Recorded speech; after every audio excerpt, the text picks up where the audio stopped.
안녕하세요. 톡톡 증산도 시즌3 진행을 맡은 이미양 포정입니다.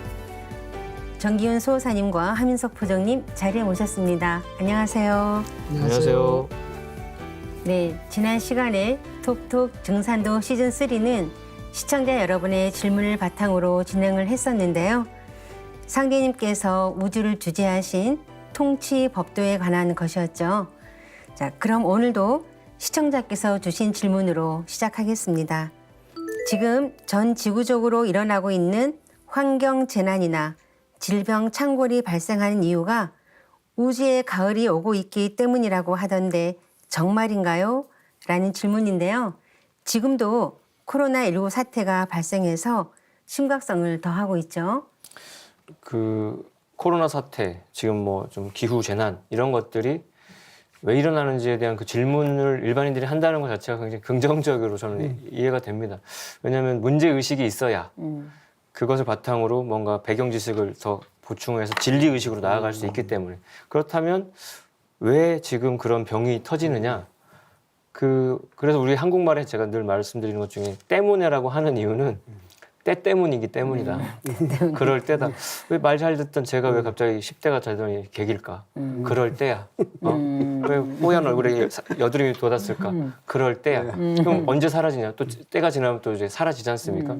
그런 것처럼 지금 코로나 사태로 다들 우울하고 약간 좀 답답하실 텐데 그 또한 지금이 우주의 여름에서 가을로 넘어가는 그 환절기라는 것에 그 첫 번째 원인이 있다. 그래서 병원에 있다 보면은 항상 여름 가을 바뀔 때 덥다가 갑자기 추워졌을 때 일교차가 클 때 몸살 환자들이 많았어요. 그래서 맨날 열나면 이렇게 수액 주고 그게 환절기에 우리가 늘 하던 일인데 지금이 우주가 여름에서 가을로 넘어가는 우주의 여름철 화기운, 양기운에서 우주의 가을철 그 금기운, 음기운으로 바뀔 때 그때 벌어지는 늘 있었던 환절기 감기처럼 지금 코로나가 터지고 있다는 건데 그래서 상제님께서는 이제 앞으로 이제 만병이 들어온다. 그러니까 이거는 코로나 끝이 아니구나라는 뜻이 되고 이제 시작이구나. 이제 느닷없이 전에 없던 별놈의 병이 다 생긴다 하셨는데 우리가 코로나를 필두로 해서 앞으로 뭐 별의별 병들에 대해서 우리 예측되는 여러 가지 병들에 대해서 더 각성하고 대비해야 되는 문제가 있다는 좀 생각을 해보게 되고요. 그래서 실제로 지금 우리가 20세기 초반에 1차 세계대전이 터졌을 때 그 스페인 독감 때문에 1918년 그 8월부터 10월까지 돌았던 그 3개월 동안 돌았던 그 병 때문에 그 해 11월 11일 날 그 종전 선언을 했다는 거. 우리가 빼빼로 데이로 알고 있는 11월 11일이 서양에 그래서 현충일이라는 것이 병이 인류 문명을 완전히 끝낼 수 있다는 걸 교훈을 줬는데 지금의 코로나도 이번 이 선천 문명을 어떻게 끝날 수 있다라는 병이 뭔가 역할을 한다는 걸 일깨우는 게 됐고요. 그래서 또 태모님께서는 소병대병 들어오는데 죽는 것은 창생이요 뭐 사는 것은 도인이다 이런 말씀을 하셔서 이제는 도인이 될 거냐 아니면 그냥 창생이 될 거냐 그런 생각들을 좀 해보게 되는. 그래서 지금 이 환절기 시기에 사람들이 다 결국 각자 도생이라고 얘기를 하고 있지 않습니까? 각자 알아서 살으라는 뜻인데 저는 이 말씀을 좀 묵상하다 보면 각자 깨달을 각자의 깨달은 자 그렇군요. 그리고 그 살 길을 아는 도생이 돼야지 않을까라는 생각을 요즘에 부쩍 하고 있습니다. 그래서 요즘 많이 강조하는 말입니다. 각자 도생. 저는 그 기후 문제에 대해서 한번 말씀을 드리고 싶은데요. 바로 얼마 전에 미국 텍사스에서 그죠? 갑자기 영하 22도로 내려갔죠. 자고 나니까 영하 22도. 그 카우보이의 그 텍사스 그 사막 있는 거기에서 영화 투모로우의 그게 실제로 현실이 된 거죠. 저는 투모로우를 보면서 정말 저럴까 이랬는데 정말 그렇게 얼마나 황당했겠습니까? 네, 맞습니다. 이런 그 기후 변화에 정말 뭐 예측할 수 없는 이런 것들을 지금 너무너무 많이 우리가 겪고 있는데 이 기후 변화의 문제에 대해서 여러 가지 진단을 내놓고 있지만 이게 명쾌하지가 않습니다. 다 부분적인 진단일 뿐이고요. 그래서 이것은 뭐 지구 온난화라든지 여러 가지 기후 시스템 파괴 이런 것들은 정말 우주 1년 4계절에서 이 법칙에서 그것을 제대로 진단을 할 수가 있다. 이거를 저는 말씀을 드리고 싶거든요. 그래서 우주의 이제 겨울에는 지구가 아주 추운 시기고 봄이 되면 따뜻해지고 여름이 되면 더워지고. 근데 지금은 우리가 살고 있는 때가 방금 말씀해 그 때가 여름철에 가장 마지막 끝자리가 와 있기 때문에 지구가 가장 뜨거울 때죠. 그렇기 때문에 당연히 남북극을 비롯한 이런 영구 빙하간이 전부 다 녹아내리고 뭐 이렇게 되고 있는 거죠. 그런데 뭐 과학자들도 노력을 하지만 뭐 2005년도에 유엔 그 국제 기후 변화 전담팀이 이 보고서를 낼 때 그때만 해도 이제 이런 기후를 되돌릴 수 있는 것은 뭐 10년 남았다 이렇게 이야기를 했는데 이미 10년을 넘었죠. 그렇죠. 그래서 이미 돌이킬 수 없는 시점을 이미 넘어섰다. 그래서 이런 어떤 기후 변화의 이런 것을 보면서 우리는 이게 여름의 기후 질서가 이제 수명을 다하고 가을의 기후 질서로 이제 완전히 바뀌는 거구나. 이것을 우리가 정말 각자 깨달아야 되는 거죠. 맞습니다. 그래서 이제 가을의 기후 질서로 바뀌는 그런 어떤 준비를 하고 그런 우리 생활 삶도 그렇게 바꿔야 되는 그런 때가 되었다라는 것을 좀 말씀을 드리고 싶습니다. 네, 질병 대란과 지구 온난화가 우주의 여름철 말에 일어나는 현상이라는 말씀이신데요.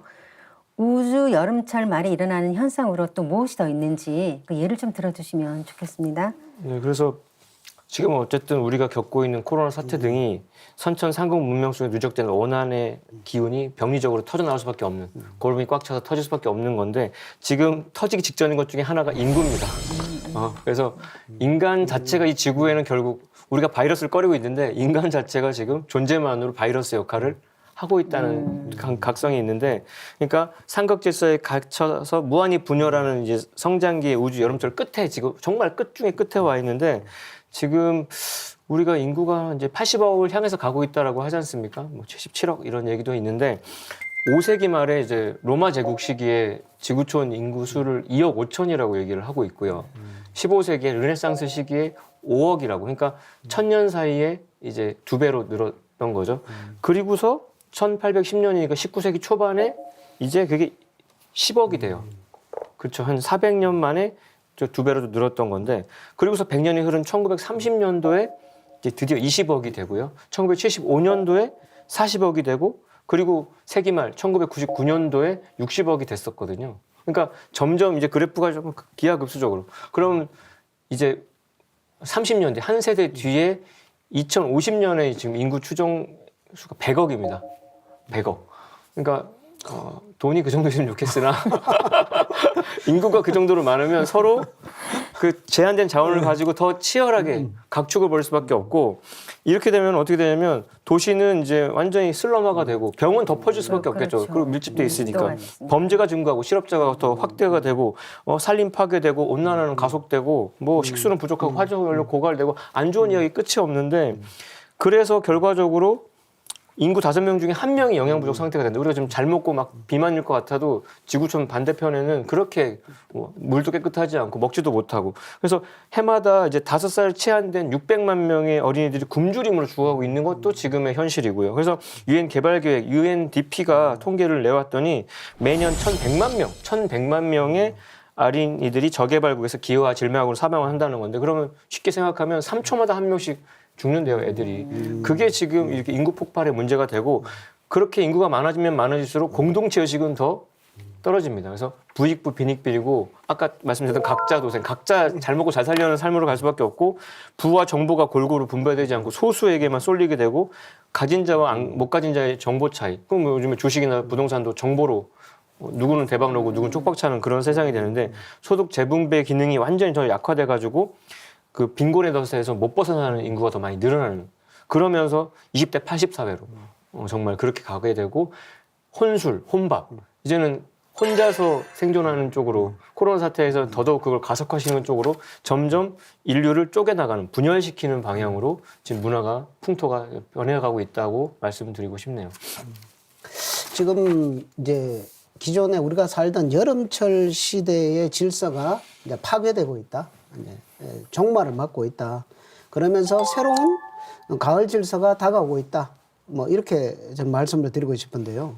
뭐 방금 뭐 혼술, 혼밥, 한 1인 미디어, 한 개개인 한 사람 한 사람이 다 극한 단위로 이렇게 쪼개어지는 이런 세상으로 가고 있지만 또 한편으로는 전 세계가 하나의 인터넷망으로서 마음만 먹으면 즉각적으로 하나로 이렇게 통일되는 그런 통합의 어떤 바람도 또한 불고 있다고 보거든요. 그래서 개개인의 삶의 방식이 쪼개지면서도 통일로 가고 있다. 그리고 여성도 그래, 여성의 지위 이런 문제도 지금까지 여름의 질서에서는 뭐 여성이 뭐 남성의 부속물이죠. 부속물. 그래서 차별받고 그게 뭐 1, 200년이 아니고 그죠? 수천 년 동안 그렇게 해왔기 때문에 그런데 지금은 이제 여성의 지위가 이제 오히려 뭐 남성보다 더 높은 대접을 받는 이런 음의 문화로 여성 중심의 문화로 뭐 어떤 뭐 명절 때도 그죠? 뭐 남자 집에는 잠깐 들렀다가 그죠? 네, 그렇죠. 이게 처갓집 가서 모든 걸 다 하고 집안의 결정을 여성이 다 하죠. 여성은 그런 시대로 이미 다 바뀌어 버렸습니다. 그러니까 겉으로는 여름의 문화인데 실제 속은 이미 가을 문화가 이렇게 막 이렇게 거의 다 차왔다 이렇게 볼 수 있고요. 그다음에 이런 그 학문과 사상도 이렇게 부분적인 이렇게 과가 이렇게 나누어지는 그런 것이 하나 융합되는 그런 방식의 그런 이렇게 그 학문과 사상의 흐름도 이렇게 볼 수가 있고요. 그래서 극한의 개별성으로 이렇게 달려가면서도 하나됨의 그런 새벽이 밝아오고 있다. 그런 변화가 지금의 변화다라고 말씀드리고 싶습니다. 그 우주 여름철 말의 현상과 그 가을철이 오는 소식이 이렇게 함께 일어나고 있는 거네요. 그러면 그렇죠. 이제 여름과 바뀔 때 보면은 낮에는 아직 더워서 반팔 입다가 해 떨어지면 이제 긴팔 외투를 챙겨 입듯이 속과 겉이 이제 달라지는 건데 그게 이제 양의 분열작용이 그게 이르면은 극직반의 원리로 음의 수렴 운동으로 확 딸깍 넘어가게 되죠. 그게 이제 여름철 끝에 양의 시간대에 그게 이르렀을 때 이게 이제 터닝 포인트다 이렇게 되는 건데 그래서 지금이 우주 가로 넘어가는 대전환기라는 통찰 환절기라는 그 각성이 있어야 되는데 그래서 상제님께서도 이제 온천하가 대개벽기를 맞이하였느니라 그리고 지금 온천하가 가을 운수의 시작으로 들어서고 있느니라 천지대운이 이제서야 큰 가을의 때를 맞이하였느니라 하여 지금 이 세상 모든 변화를 어떤 때의 변화로 그 때를 정확히 깨닫는 게 중요한데 가을이라는 두 글자를 확실히 아는 것이 지금의 현상을 해석하는 가장 마스터키라는 생각이 들고요. 태상 종도사님께서도 안온산 태상 종도사님께서도 아주 입버릇처럼 하였던 말씀이 묶어서 천지의 틀이 바뀌어 개벽을 하는 때인데 이번에는 사람이라면 반드시 길을 찾아야만 한다. 지금은 철을 모르면 진짜 후천 5만 년 넋 빠진 사람이 되고 만다고 아주 많은 말씀을 해주셨고요. 그래서 이런 말씀이 도전이죠. 지천하지 세자는 유천하지 생기하고 암천하지 세자는 유천하지 사기니라.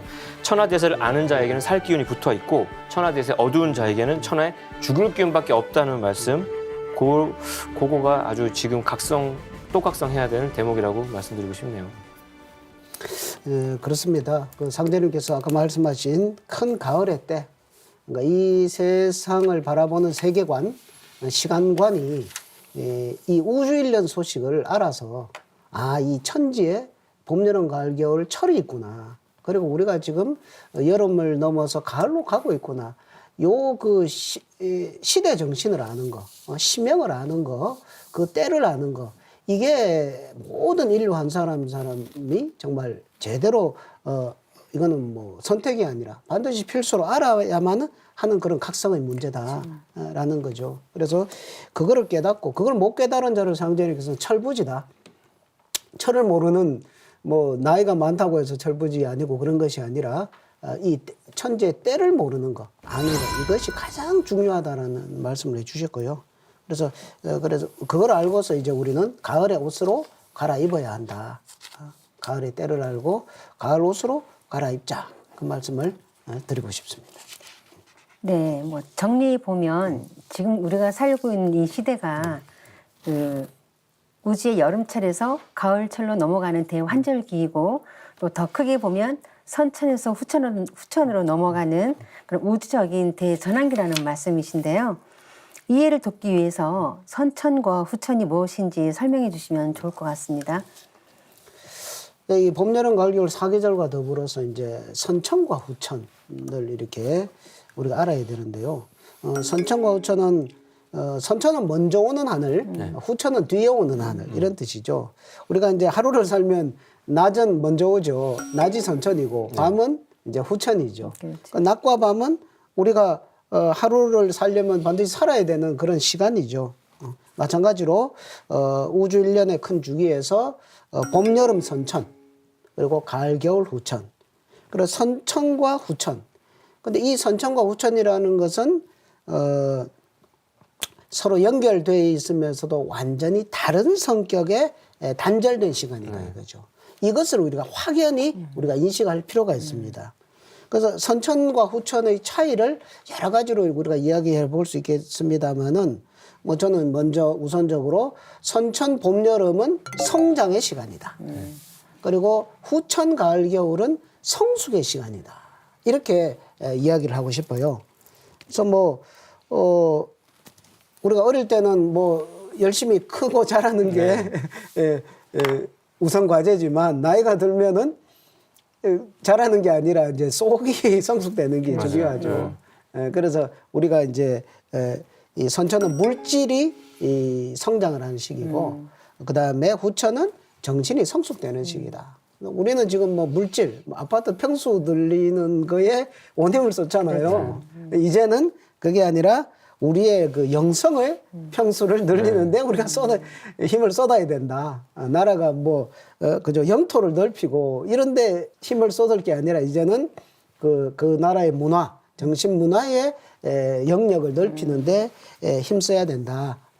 이렇게 해서 이 선천과 후천, 우리는 선천과 후천의 그 교차기에 살고 있다는 그 인식에 대해서 먼저 이 성장 성숙의 문제를 먼저 말씀드렸습니다. 그래서 선천은 이제 성장이 화두고 후천은 이제 성숙이 테마인데 성장하기 위해서 선천이 썼던 방식이 상극이었다는 거죠.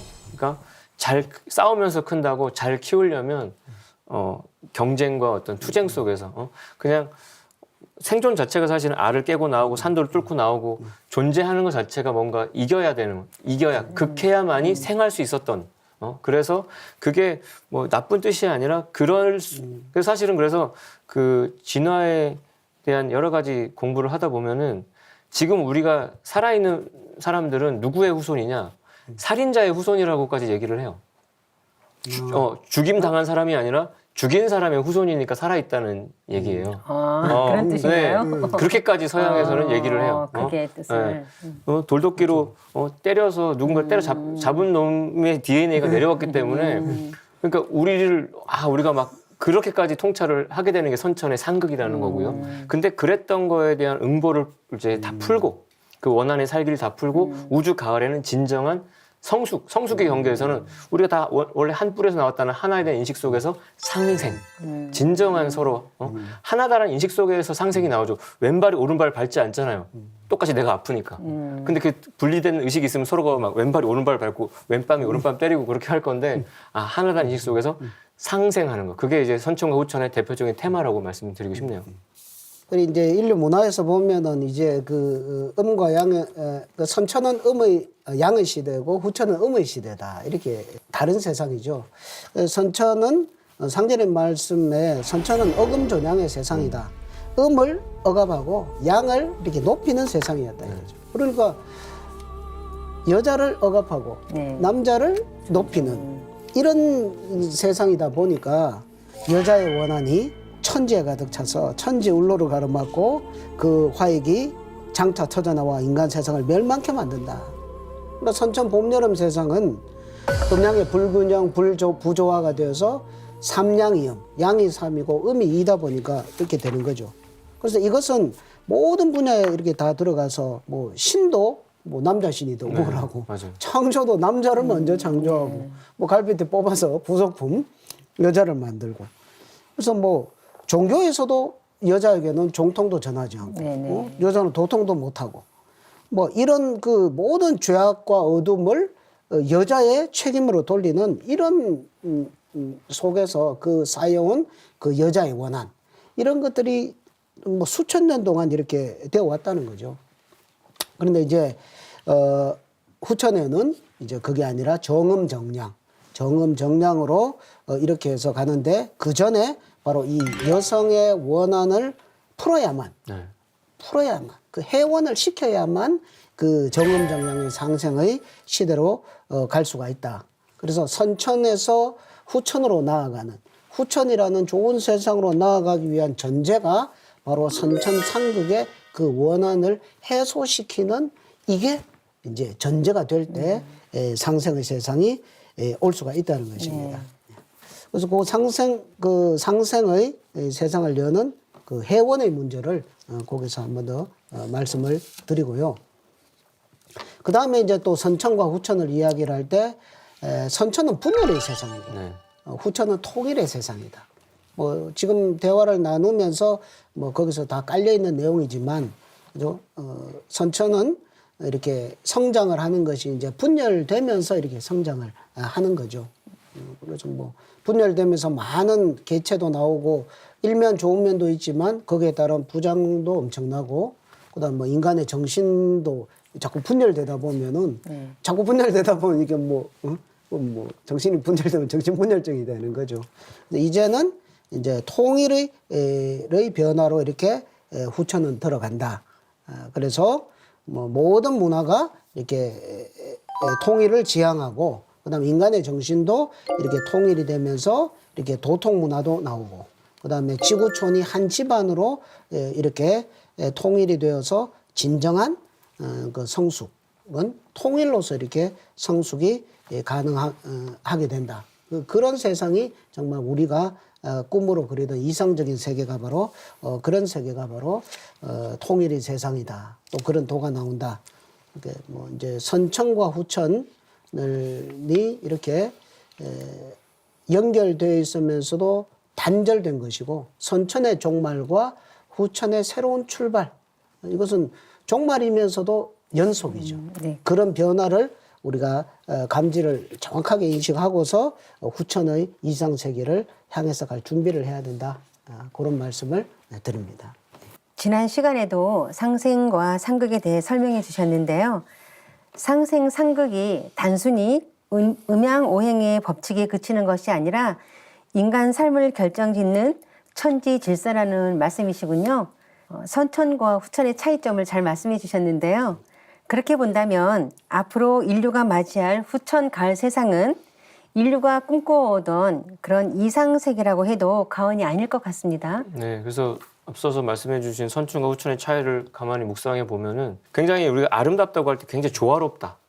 그래서 어떤 하모니도 얘기하고 뭐 크리에이티브 체인지, 정말 창조적인 변화로 조화 두 가지 뜻이 있는데 후천을 상제님께서 이렇게 말씀하셨습니다. 내 세상은 조화 선경이니 조화로서 다스려 말없이 가르치고 함이 없이 교화되며 내 도는 곳 상생이니 서로 극하는 이치와 죄악이 없는 세상이니라. 근데 모든 종교, 여기 뭐 방송 보시는 분들 다 각자의 종교가 있으셨을 거고 한데 천지와 인간이 완전한 조화를 이루니 가을 세상을 일러서 기독교가 그렇게 목놓아 외친 게 하나님의 왕국, 킹덤 오브 갓.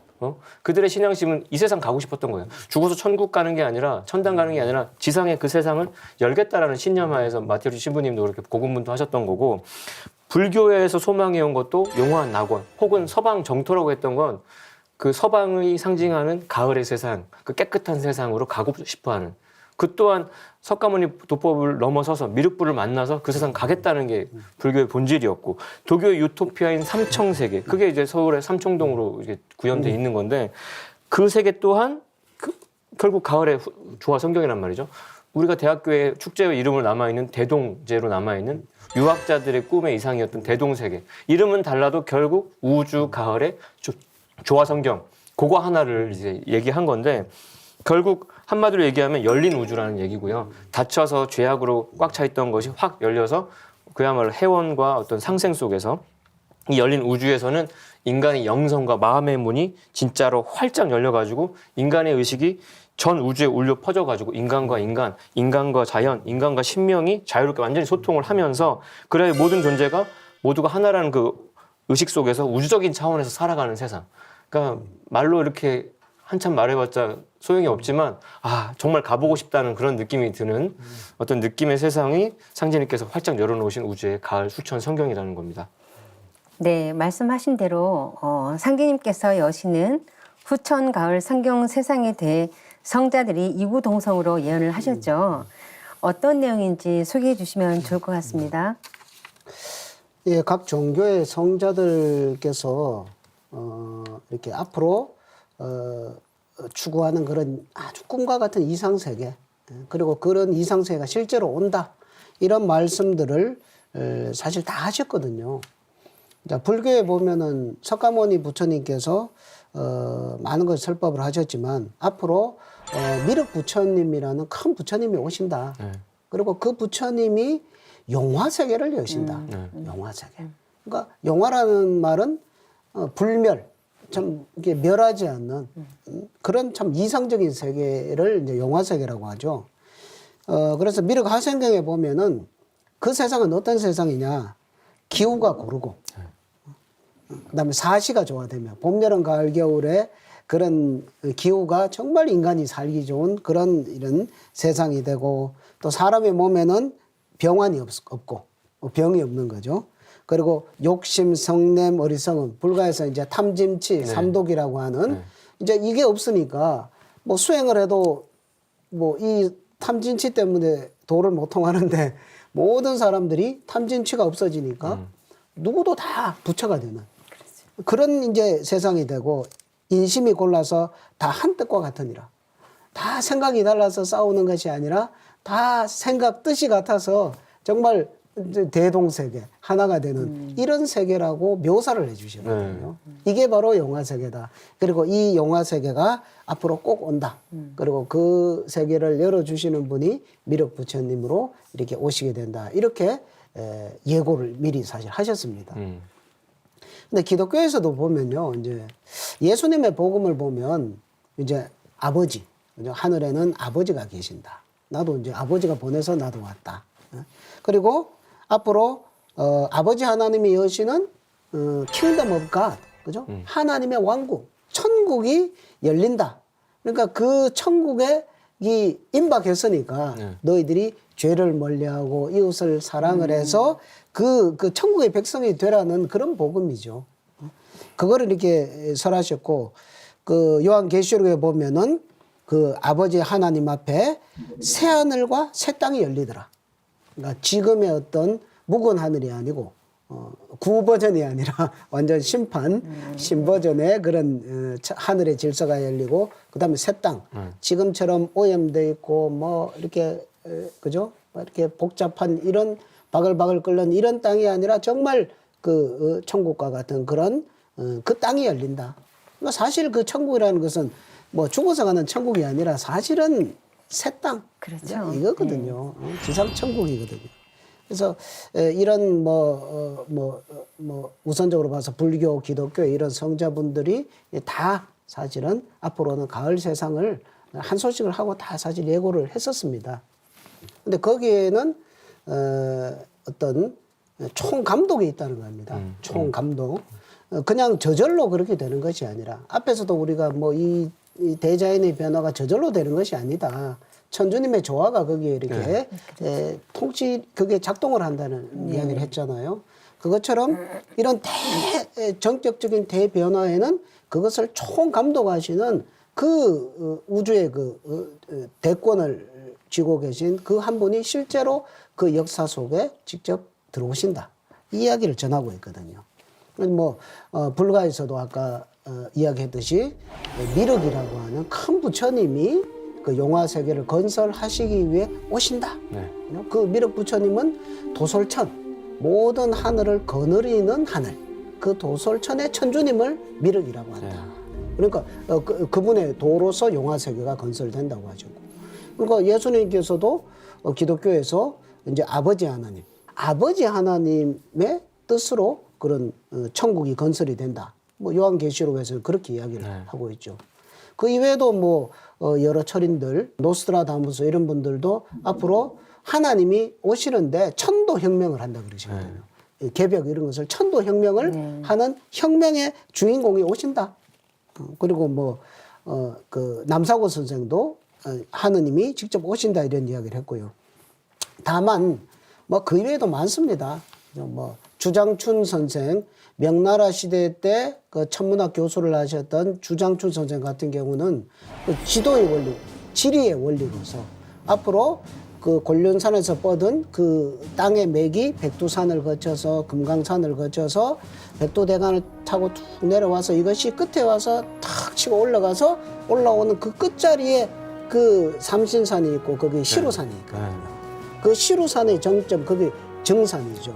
그 하느님이 정산이라는 호를 가지고 오신다 이것까지도 주장준 선생님께서는 밝혀주셨거든요.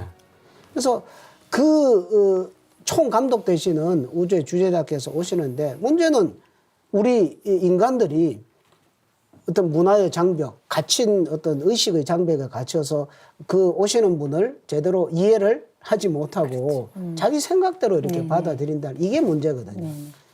그래서 상제님께서는 이 말씀을 해주셨죠. 예수를 믿는 사람은 예수의 재림을 기다리고 그럴 거 아닙니까? 예수님 다시 오십시오.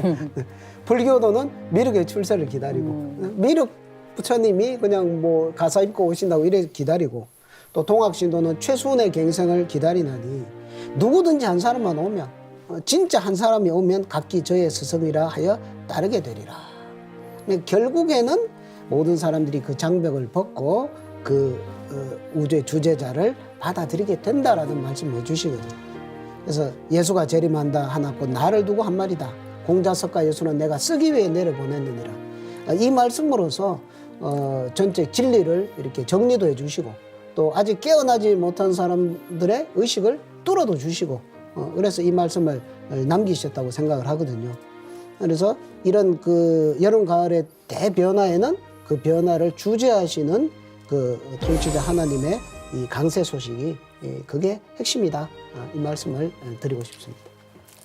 그래서 이 땅에 살다 가신 그 숱한 성자들 정말 희생과 헌신 속에서 인류에게 소중한 메시지를 다 남기고 가셨는데 그 메시지가 이구동성으로 가리키는 게 상제님의 강세인데 그 강세 소식에 대해서 정말 구체적으로 소름 끼치게 소상히 이제 선포한 분이 이제 최수은 대신사이셨고 그분의 동학이야말로 기존의 모든 종교와 철학을 다 완전 이제 끝판을 낸 아주 너무너무 후련한 소식인데, 그러니까 하늘에서 어떤 성인을 내려 보낼 때는 반드시 그 길을 열어서 새 시대를 준비하게 하는 인물들이 있죠. 예수전에 뭐 세례 요한이 있었던 것처럼. 그럼 상제님 강세 직전에 상제님도 예고편으로 이렇게 나의 앞길을 열어라고 했던 존재가 이제 최수은 대신사인데, 동경대전 그 포도문에 이런 구절이 있습니다. 그러니까 1860년 4월 5일 날 상제님과의 천상문답을 통해서 다이렉트로 천명과 신교를 받았을 때의 메시지인데요. 물구물공하라. 세인이 위하 상제연을 여부지 상제야. 그래서 두려워하지 말고 겁내지 마라. 세상 사람이 나를 상제라 이르나니 너는 어찌 상제를 알지 못하느냐. 그래서 상제님에 대한 그 가르침을 아주 쉽게 용담유사라고 하는 노랫말 속에 담아서는 뭐 호천궁을 상제님을 네가 어찌 알까 보냐. 나는 도시 믿지 말고 하늘만 믿었어라. 나 아니다. 나는 오프닝만 맡았고 뒤에 본방이 있으니까 예고편 말고 본방을 사수하라는 메시지였던 거죠. 그래서 내려주신 주문이 시천주 조화정 영세분왕 만사지 직위금지 원이대가. 그 동학은 이 시천주랑 직위 그리고 개벽 요게 핵심 키워드인데 천주님을 모시고 조화를 정하니 만사를 알게 되는 큰 은혜를 영세토록 잊지 못한다. 이 주문을 외우면서 동학혁명을 일으키고 역사의 그 근대 문화가 이제 발동이 됐던 겁니다. 그래서 상제님의 후천 5만 년 세상이 올 것을 망고 없는 무국대로 이 세상에 날 거다라는 얘기로 하늘님 하시면서 개벽 후 5만 년에 네가 또한 처음이다. 무국지운 닫힌 줄을 너희 어찌 알까 보냐. 그래서 그 최수은 대신사에 대한 통찰이 지금 모든 문제의 어떤 열쇠 역할을 하고 있죠. 근데 제가 말씀드리고 싶은 대목은 그겁니다. 아까 모든 성자들의 가르침은 기다림이었다는 거죠. 기다릴 대자였다는 거죠. 모든 종교는 결국 기다리는 거예요.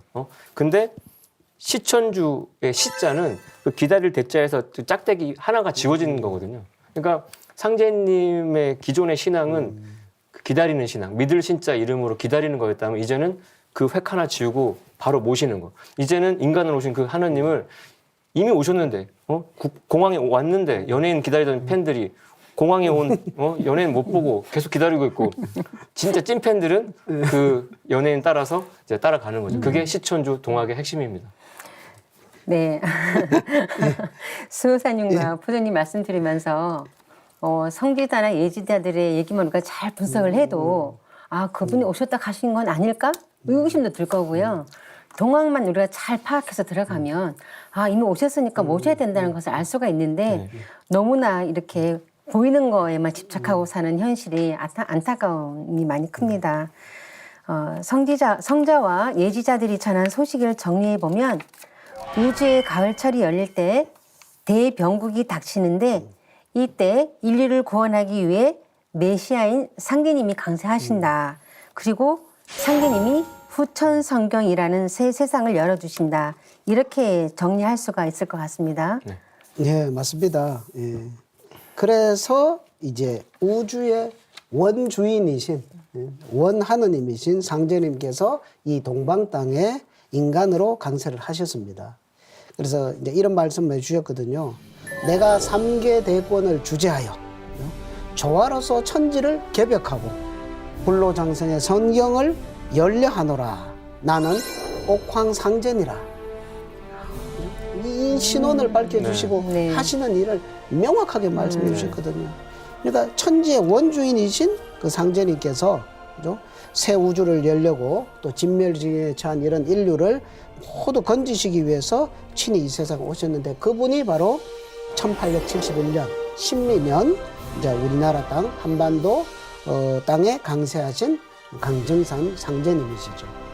이게 다 이게 받아들여져야 이게 정리가 되어야 진짜 도의 주인을 우리가 만나게 되는 거거든요. 네. 그런데요, 가을 기백기를 받아서 하나님께서 이 땅에 이렇게 인간으로 강세하셨다고 하면 아니 그러면 좀 더 일찍 오셔서 좋은 세상을 만들어 주시면 더 좋았을 텐데 왜 이렇게 늦게 오셨냐고 하는 분들이 이렇게 계시더라고요. 예.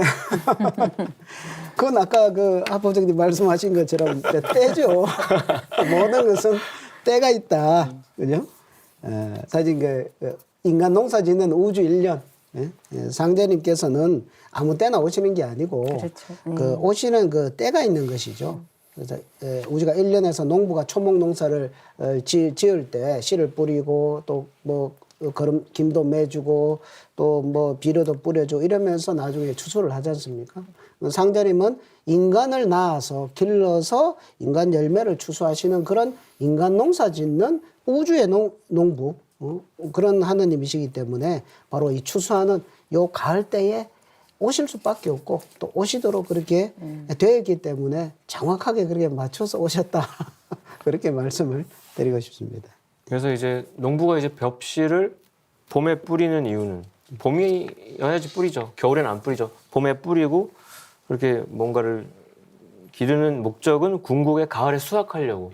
그러니까 들판에 나가서 여름에 걷어봤자 소용이 없으니까 완전히 여문 그 벼를 거두기 위해서는 가을 때까지 기다리는 하나님 또한 기다림의 세월이 필요하셨다는 생각이 들고요. 마찬가지로 봄에 우주가 인간을 낸 목적도 인간이 그 수많은 진화와 그 어떤 변화 속에서 진짜 이제 하나님이 보시기에도 나와 같은 내가 이제 한 소식 전하면 딱 나와 같은 인간이 될 수 있는 하나님과 같은 신과 같은 인간이 될 수 있는 때를 기다려서 가을에 인간을 완성시켜서 그 시종자를 거두기 위함인데 결국 농부가 지구 1년을 초목농사 짓듯이 상제님께서는 우주 1년을 통해서 인간 농사를 지으신다 이런 얘기고요. 하여 우리가 우울해지기 시작하면 자존감도 떨어지고 나는 왜 사는 거냐 막 그래서 막 간밤에도 제가 막 손목 엄청나게 그은 사람을 맞이해서 막 바느질 엄청 했는데 죽고 싶어가지고 죽는다는 것도 엄청난 결단이에요. 사실 삶을 포기하는 것 같지만 죽음을 선택하는 거거든요. 자기가 더 어려울 것 같아요. 더 어려운 짓이고 그걸 되살리는 건 정말 더 어려운데 그분한테도 제가 해드리고 싶었던 그 태모님의 어떤 성구 말씀이 있는데 이겁니다. 인생을 위해 천지가 원시 개벽하고 인생을 위해 일월이 순환 광명하고 인생을 위해 음양이 생성되고 인생을 위해 사시 질서가 조정되고 인생을 위해 만물이 화생하고 창생을 제도하기 위해 성현이 탄생하느니라. 그래서 인생이 없으면 천지가 전혀 열매 맺지 못하나니 천지에서 사람과 만물을 고르게 낸다. 결국 왜 이 우주가 존재하냐? 오직 너를 위해서, 오직 나를 위해서, 우리를 위해서. 그걸 알면, 그러니까 하나님이 그래 감독님이고 이 세상이 한바탕 영화인데 주인공 누구지? 나였다. 우리가 주인공이라는 걸 알면 그 주인공에 맞게 이제 자기 몫을 하게 돼 있지 않습니까? 그 자각 속에서 진짜 새 삶이 열리는 건데 이 우주관을 공부하고 상제님을 깨닫고 나면 내가 찐 진짜였구나. 내가 변두리 변주 굴리는 그냥 조연이 아니고 주인공이구나 깨닫게 되죠. 그래서 대우주의 꿈과 이상을 실현하는 우주의 열매가 나고 우리다, 인간이다. 그 광명의 주인공이라는 자각이 결국 이 대목에서 다시 한번 각성이 됩니다. 네. 네, 지금 말씀하신 것처럼 그 우주가 인간 농사를 짓기 위해서 둥그러 가고 있다고 하면 인간은 우주의 먼지 같은 존재가 아니냐 하고 반문하시는 분들이 있어요. 인간은 어떤 존재인가요? 그래서 그 우리가 20세기에 이제 달나라도 정복을 하고 막 경쟁적으로 그리고 무인 그 우주선을 보내가지고 그 우주선 카메라를 딱 지구로 살짝 돌려가지고요. 딱 지구를 찍었더니 점 하나 딱 찍혀 있는 거예요. 페일 블루 도트. 창백한 푸른 점. 그게 칼 세이건이 묘사한 거거든요. 그 작은 점 같은 곳에서 싸우고 치고받고 막 여자를 억압하고 너무 허망하지 않냐. 근데 그 지구가 그런 이 엄청난 그 모든 별자리를 갖다가 이렇게 컴퓨터에 86년도에 1980년도에 넣었더니 영국에서 과학자들이 그 큰 대자 모양으로 사람이 팔 벌리고 있던 모양이라고 하는데 근데 이 모든 우주의 별들이 수렴되는 그 또 궁극 자리가 또 지구고요. 그 지구의 또 주인공이 인간이라서 먼지 같을 수도 있으나 무의미한 먼지가 아니라 이 우주를 정말로 다 이렇게 광명으로 만드는 주인공으로서의 어떤 핵심 자리에 있는 거죠. 그래서 그 어디가 아플 때 혈자리를 딱 찍어야지 그 몸 전신이 좋아지는 것처럼 이 우주의 모든 문제를 끌기 위해서 이 지구의 혈자리 일침을 맞아야 되고 거기서 핵심이 되는 존재들이 우리 인간이기 때문에 우리가 이번에 정말 침을 제대로 맞아서 깨어나면 그게 온 우주에 미치는 영향력이 크다 이런 생각이 들고요. 그래서 상제님께서는 이 인간의 존재에 대해서 동양의 전통적인 사상이 그랬지만 인간은 소우주고 우주의 열매라는 각성을 누차 해주셨는데 그래서 형어천지하여 생인하나니 만물지중에 유인이 최기하니라 해서 하늘과 땅을 형상하여 사람이 생겨났나니 만물 가운데 오직 사람이 가장 존귀하다 이런 말씀이 있고 천지무일월 공각이요 일월 무진 허령이니라 해서 천지라고 하는 것은 일월이 없으면 빈 껍데기다. 그리고 일월도 지인이 없으면 그거 빈 그림자다. 이 무대가 있어도 조명이 안 켜지면 일월이 없으면 여기 깜깜한 그냥 공간에 불과하고 이 조명이 켜졌어도 우리 같은 이런 존재가 인간이 있어야 진리를 아는 지극한 인간이 있을 때 이 일월과 천지가 의미를 갖는다고 하면 우리의 존재가 정말 어마무시하다 이런 생각을 하게 되고 그래서 그런 인간이기에 인간을 잘 분석해 보면 지구의 3분의 2가 바다인데 인체의 70% 3분의 2도 수분으로 돼 있고 그리고 5대양 6대주가 지구에 있는데 오장육부가 우리 몸에 들어와 있고 365일로 세상이 돌아가는데 365의 혈자리가 우리 몸에 있고 그다음에 목과 흉추와 요추를 따져보면 7개, 12개, 5개에서 24개가 있는데 24절기로 이 세상이 돌아가고 저 하늘의 센터 별이 북두칠성인데 우리의 얼굴에 7규, 구멍이 7개가 있고 그러니까 이 우주를 그냥 압축해가지고 딱 모아놓은 게 인간이기 때문에 이 스위치가 딱 켜지는 순간 정말 기적이 일어나는 거라고 저는 말씀드릴 수 있겠습니다. 예, 이 진리의 모든 그 명제는 인간으로 귀결이 된다고 봅니다. 정말 인간은 우주의 열매고 정말 소천지고 그런데 인간이 도대체 뭐냐는 이 문제가 사실 진리의 최종 종결점이죠. 그거는 내가 도대체 누구냐 하는 이 문제하고 같은 문제죠.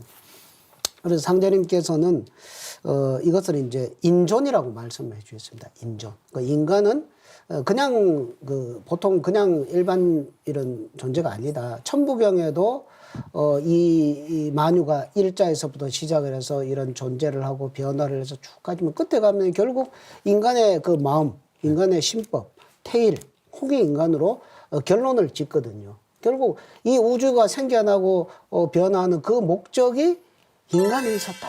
이거죠. 우주가 1년 농사 짓는 것도 그것도 인간이 있는 거고 138억 년 전에 이 우주가 빅뱅으로 열려서 수많은 그 원소들을 이렇게 만들어내서 별을 만들어서 거기에서 수많은 원소들을 만들어내는데 그 원소들이 전부 어디가 있느냐? 우리 몸에 다 들어와 있는 거죠. 우리 몸이라고 하는 것은 138억 년 우주 역사의 그런 과정에 결과물로서 우리 몸이 만들어졌다라는 걸 생각을 하면 이 내 몸뚱아리가 보통 문제가 아니죠. 그러니까 상제님께서는 이것을 어떤 진리의 결론으로서 천존과 지존보다 인존이 크니 이제는 인존 시대다.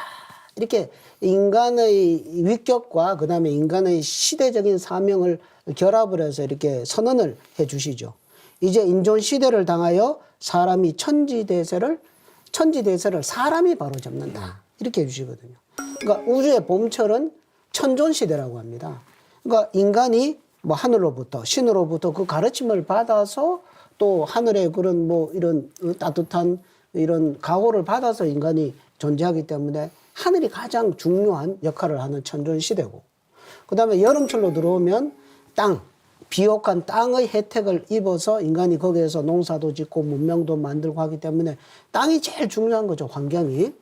그런데 이제 가을의 시대는 그게 아니라 인간이 가장 중요한 시대다. 봄, 여름을 통해서 미성숙한 인간이 성숙이 되어가지고 가을 개벽이라는 이런 우주적인 사건을 인간의 힘으로, 인간의 깨달음의 힘으로 이것을, 진리의 힘으로 이거를 극복을 하고서 가을 세상을 열기 때문에 인간이 천지대세를 바로잡는 인존이 그때 된다 이거죠. 이제는 인존 시대다. 그래서 우리는 나도 인간의 한 사람으로서 그거를 깨닫고 나 자신의 잠재력을 잠자고 있던 그 유전자를 다 발동을 시켜서 그런 인간으로 변화해 가려는 것. 이것이 이제 진리를 공부하는 최고의 목적이라고 생각을 합니다.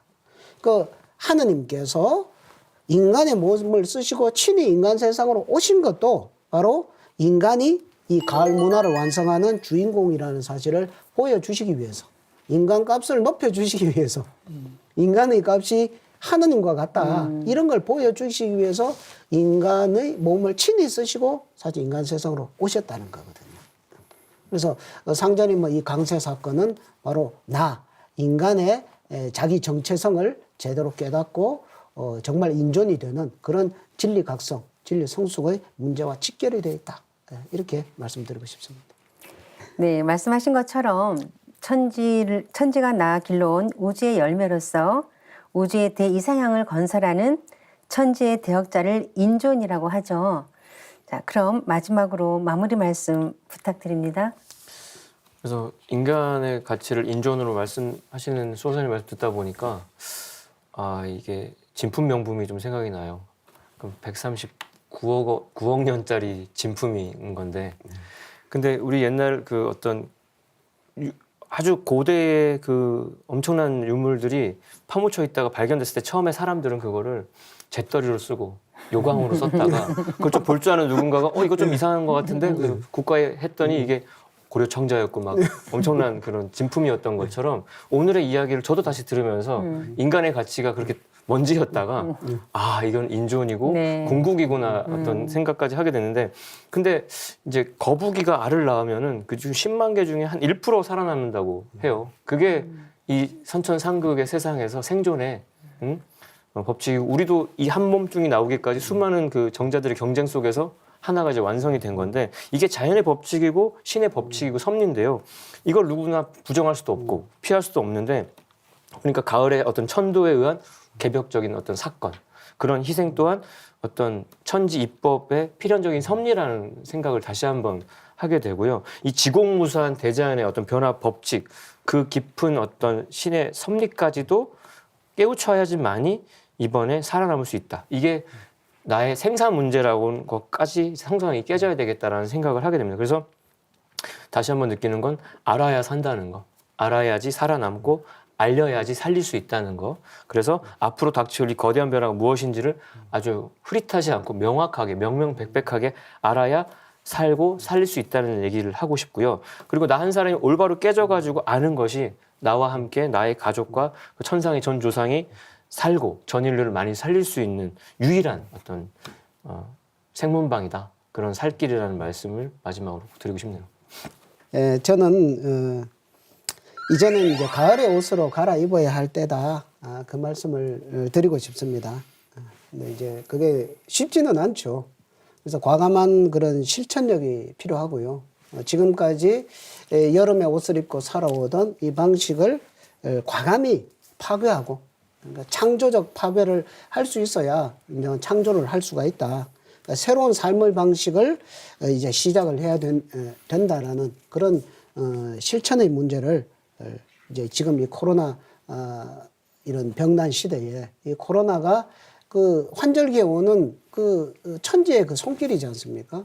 우리 인간들에게 참 불편함과 고통을 안겨주는 그런 병이지만 그것은 또 뒤집어서 보면은 인간들에게 깨어나라고 가을이 오고 있다고 하는 그 가을 바람을 이렇게 알려주는 그런 전령, 그런 소식이기 때문에 그거를 빨리 깨달으시고 이제는 과감하게 툴툴 털고 가을 옷으로 빨리 옷을 갈아입는 그런 실천을 당부드리는 말씀을 드리고 싶습니다. 지금까지 인간 농사 짓는 우주 일련에 대해서 알아보았는데요. 우주와 인간 삶의 목적뿐만 아니라 우주의 조화조 하나님이신 증산 상기님께서 가을 개벽기에 인류를 구원하고 부천 성경 건설을 하시기 위해 동방의 이 땅에 강세하셨다는 것을 깨달을 수 있었습니다. 톡톡 증산도 시즌3 다음 시간에 다시 찾아뵙겠습니다. 지금까지 시청해주신 시청자 여러분 감사합니다.